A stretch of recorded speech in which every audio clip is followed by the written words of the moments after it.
Once upon a time, there lived a king, and he had three very beautiful queens. Now, they had to say that, on a full moon night, you couldn't really tell who amongst the four of them, the four meaning the three queens and the moon, you couldn't actually tell who was the real moon. They were that beautiful. So, one full moon night, the king was actually sleeping on the terrace. The king was sleeping outside, like in the ancient India, people used to sleep outside, when it was really hot and humid. So, the king was sleeping outside with his three queens beside him. And in the middle of the night, the king got up, and the king happened to look at the queen who was sleeping right next to him. And the king thought to himself, "Ah, she is really beautiful." And he thought to himself, she must be the most beautiful of my three queens, because she was sleeping and the moon rays was falling on her face, and she was almost glowing in the magic of moonlight. So the king thought she has to be the most beautiful. And then the king happened to look at the second queen, and the king thought, no, I was entirely wrong, because second queen, she was kind of sleeping on the shade of the terrace, and there was like the stripes of light and shade falling on her face, and that really made her look extraordinary. And the king thought to himself, no, she is not only the most beautiful amongst my three queens, she has to be the most beautiful woman in the whole world. And then the king happened to look at the third queen, and the king thought, I was absolutely wrong, because the third queen, she was sleeping totally on the shade, except for that one ray of light, one ray of moonlight, which fell on her beautiful, perfect ear, lighting it up, and with that lotus bud tucked behind it, and she was looking like a goddess. So the king thought, no, she has to be the most beautiful, and not only she's the most beautiful amongst my three queens, she has to be the most beautiful woman in the whole universe. And then the king looked at his first queen, and then he thought, no, I was wrong. I think she is the most beautiful one. And then he again looked at the second queen, and then onto the third, and back to the first, and back and forth and back and forth. The king stayed up all night, walking beside the queens, unable to decide who amongst the three was actually the most beautiful. So,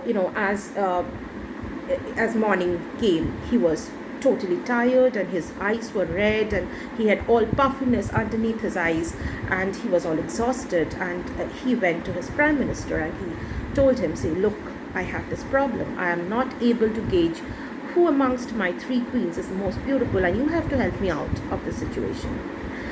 So now the prime minister, he was an intelligent man, so he told the king, how does this matter?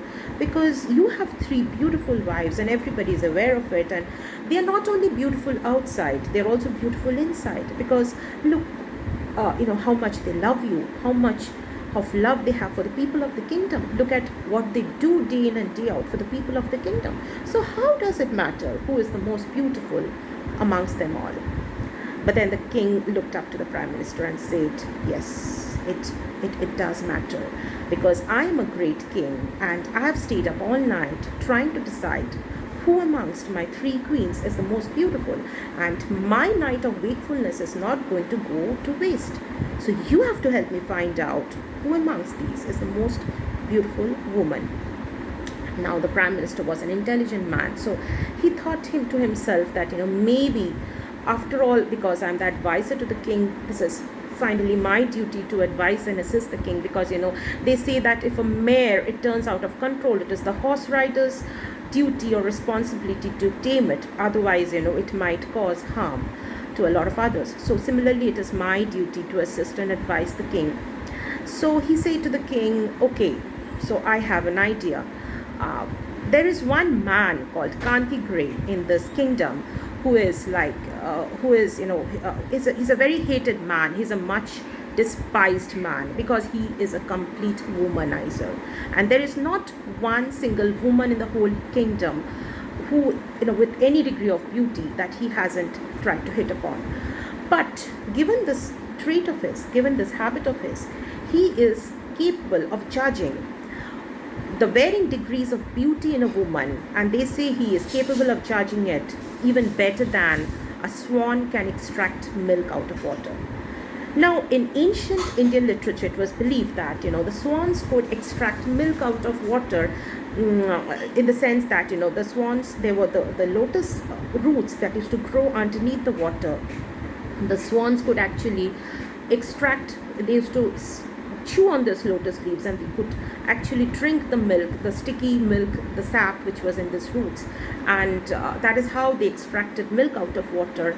And thus this comparison, that they could extract milk out of water. So in this case, Kantigri was being compared to the ultimate metaphor of perfection, saying that he could even do something better than the swans could extract milk out of water. He could actually judge the varying degrees of beauty in a woman, which was something which was an impossible thing to do. So the prime minister, coming back to the story, the prime minister told the king that, okay, let us invite Kantigri to the court next morning, and let us present our three queens to walk in front of him, and let us ask him to tell us, let us have him tell us who is the most beautiful amongst the three queens.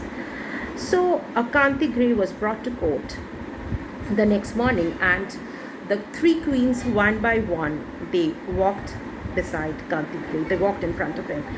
So when the first queen walked in front of Kantigri, it was like his breath had stopped. She was so beautiful. And by the time the second queen was walking in front of Kantigri, it was like his heart had stopped. And by the time the third queen was walking in front of Kantigri, it was like he would faint any moment. She was so beautiful. But as the three queens left the room one by one, the king turned to Kantigri and he asked him, so now you have seen all my three queens, and you have to tell me who is the most beautiful amongst them. Now Kantigri, being a clever man, he immediately realized that the kind of danger he was in, because these were really three powerful women. They were the queens of the kingdom, and if he had to make this choice, he would actually land up putting his life in danger, because he was actually making a choice between who was the best among them all in beauty. So he thought that it was in his best interest not to answer this question at all. And so he turned to the king and he said, I will go home today and I will sit up all night. And because this kind of a question, it warrants a lot of thought and time. So I will go home today and I'm going to sit up all night, and I'm going to come back at the crack of dawn with my answer to you.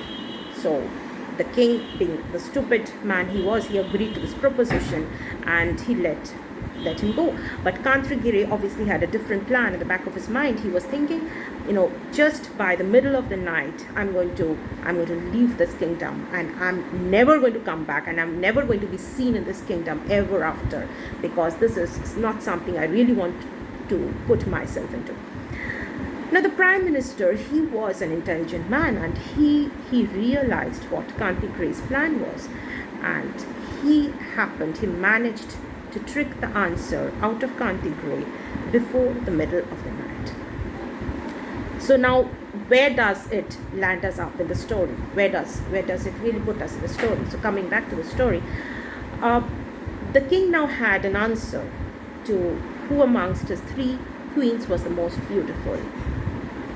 And the moment he understood, the moment he knew that who's the most beautiful amongst his three queens, he made her his favorite, and he gave her all his power. And obviously that had put the other two queens, they were very jealous of the other queen, and it was just a matter of time before they really plotted and poisoned her and killed her. And when the king came to know about what the other two queens have done, the king immediately had them put to death.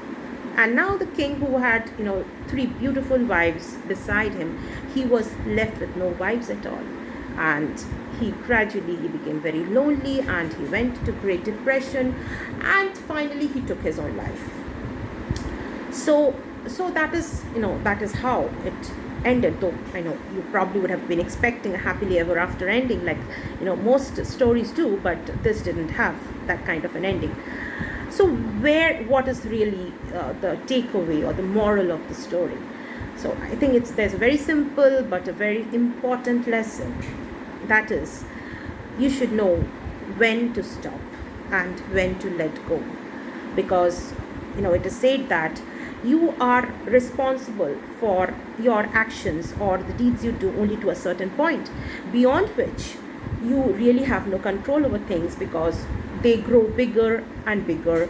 There is a snowball effect, and they actually grow bigger than you, and it is then that the universe comes into play, and the universe takes control of it, and you have and it is not in your hands whatsoever, whatever is going to happen to you or the people around you.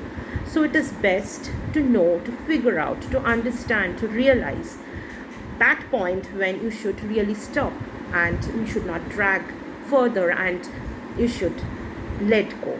So the next time you feel that you are not in control, and you really want to stop, but you're not able to stop, you should remind yourself of this little story, and you should take a step back, because very often that is the most important thing that you can do for yourself.